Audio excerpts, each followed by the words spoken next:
Question number पहला देखें। इसमें क्वेश्चन नंबर 9 लिखा है। उसका रीजन क्या है? क्योंकि ये क्वेश्चन जो मैं उठाया हूँ ये किसी न किसी पेपर में भी आया है। ठीक है, तो देखिए क्वेश्चन क्या लिखा, how many multiple of 4 are there in between 10 and 250। यहाँ पे 250 है। आपको बताना है कि 4 के कितने गुणज है जो 10 और 250 के बीच स्थित है। ये 5.2 का क्वेश्चन है, ठीक ना। आप 5.2 ओपन करना और इसको टिक कर लेना, मैं पढ़ा दे रहा हूँ। ठीक है, तो यहाँ पे लिखेंगे पहले सॉल्यूशन में लिखेंगे द मल्टीपल ऑफ 4 आर, ठीक ना, विच इज बिटवीन 10 एंड 250, यानी 10 और 250 के बीच 4 की गुणज क्रमशः। इंग्लिश में मैंने पहले ही बोल दिया, उसको आप नोट आउट कर लें। ठीक है, तो यहाँ जब 4 का हम टेबल पढ़ेंगे तो पहला नंबर क्या आएगा 12, जो 10 से 12 होगा, मतलब 10 से बड़ा होगा, 12 नहीं, 10 से 12 होगा। और ये क्या है 10 से बड़ा, और 4 के टेबल में आता है। 4 को 4, 4 दूनी 8, 4 3 11, ठीक है 12, 4 3 12।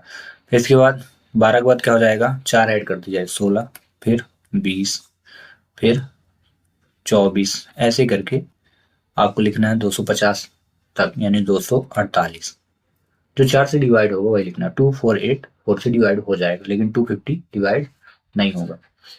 इसके बाद यहाँ पे हम इसे फाइंड करेंगे ए और डी की वैल्यू। तो ए इज इक्वल हो गया 12, ए को बोलते हैं फर्स्ट टर्म और डी कॉमन डिफरेंस है, तो कितना हो जाएगा A2 माइनस A1।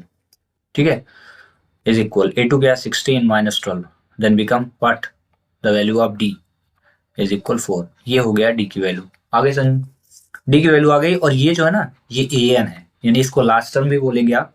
तो एल की वैल्यू हम लिख लेते हैं 248 लिख दिए। ठीक है, ठीक है ना। तो अब पूछा बोला है आपको बताना नंबर ऑफ टर्म फाइंड करना है, ठीक ना।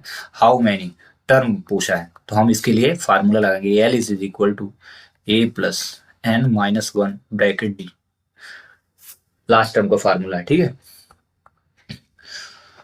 बस यहाँ पे वैल्यू अपपुट कर दो और आंसर आ जाएगा। देखना एल की वैल्यू हो गई 248, ए की वैल्यू है देखिए 12 प्लस एन दिया नहीं है, और डी की वैल्यू कितनी आई है देखो 4।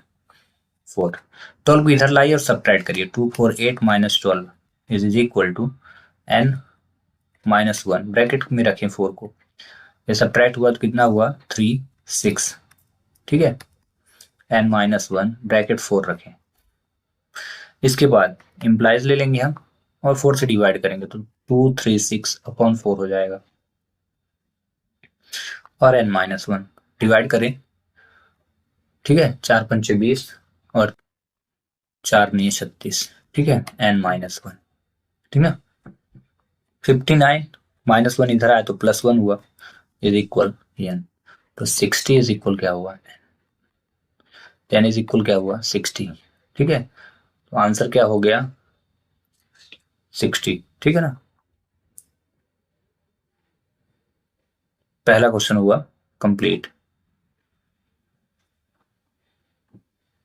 ठीक है, अब आते हैं दूसरे क्वेश्चन में।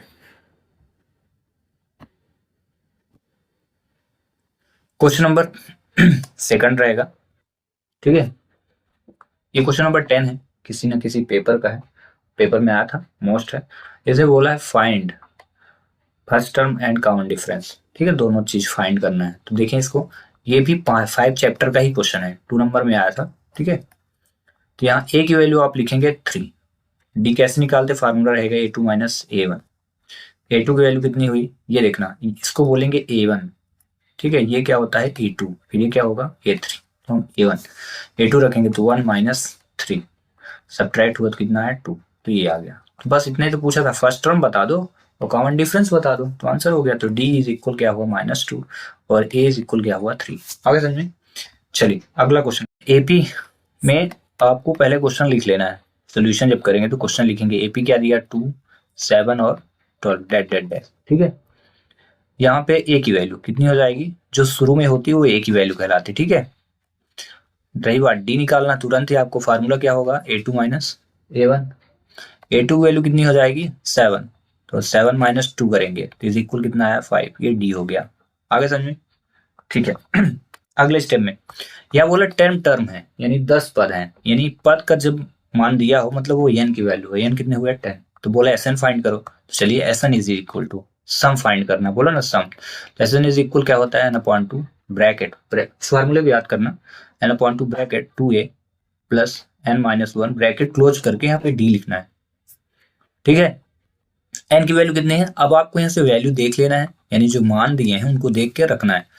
n 10 दिया है, a की 2 वैल्यू है और d की वैल्यू 5 है, पुट करिए तो कितना हो जाएगा 10 upon two bracket close 2 into a की वैल्यू कितनी हो जाएगी 2 प्लस n हुआ 10 माइनस 1 और d का मान कितना हो जाएगा 5, ये दिया है ना, तो आप यहाँ पे रख दो 5 ब्रैकेट क्लोज। इसके बाद आपको यहाँ डिवाइड करना है अगर हो तो, ठीक है, काट दिए, इसको मल्टीप्लाई करिए 2 5 2 जा 4, यहाँ इसको सब्ट्रैक्ट करना है क्योंकि ब्रैकेट के अंदर है, तो 9 हुआ इंटू 5 ब्रैकेट क्लोज। पहले मल्टीप्लीकेशन करना, बोर्ड मास रूल लगाना है, ठीक है, उसके बाद अगला काम, तो 9 5 जा कितना हुआ 45। इसके बाद 5 लिखिए, इन दोनों को ऐड करिए तो कितना हुआ 49 और इंटू करेंगे हम 5 से, तो 5 9 45 यानी 5 9 जा 45।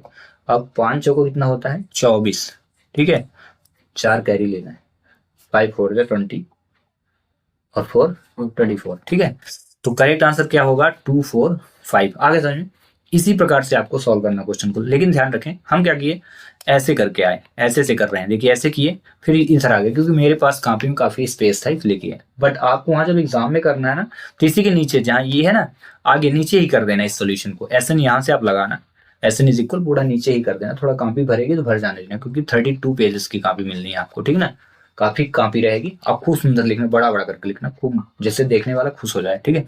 चलिए अगला क्वेश्चन करते हैं, टोटल 5 क्वेश्चन हम करने वाले हैं अभी, ठीक ना, उसके बाद हम स्किप करेंगे, फिर नेक्स्ट लेक्चर में हम देखेंगे। ये भी बताते जा रहा हूँ कि किस चैप्टर से क्वेश्चन आ रहे हैं, ठीक ना, उन्हीं क्वेश्चनों को आप ज्यादा प्रैक्टिस करें, और जो ये क्वेश्चन है मेरे नजर में मोस्ट है क्वेश्चन आएंगे कंफर्म है, ठीक ना। समरूप आकृतियों के 2 भिन्न भिन्न उदाहरण दीजिए, ठीक ना, give 2 difference example of pair of similar figure, ठीक है। ठीक है, तो पहला हम ले लेते हैं चूड़ी, बैंगल बोल रहे हैं, चूड़ियां होती है ना सर्कुलर रहते हैं, जितनी भी चूड़ी होती है शेप सेम रहता है उनका, ठीक ना, तो इसका आंसर क्या हो जाएगा पहला चूड़ी। दूसरा आप दे दें स्केल, पटरी जिसको बोलते हो ना पटरी, जितनी भी पटरी होंगी ना उनका शेप जो होगा सेम होगा, शेप स्केल का जो शेप होता है सेम होता है, हाँ उनका मेजरमेंट जो माप होती है वो छोटा बड़ा हो सकता है बट शेप क्या हो जाएंगे सेफ ही दिखेंगे, ठीक है ना। बस 2 ही एग्जाम्पल देने थे, आप दे दिए।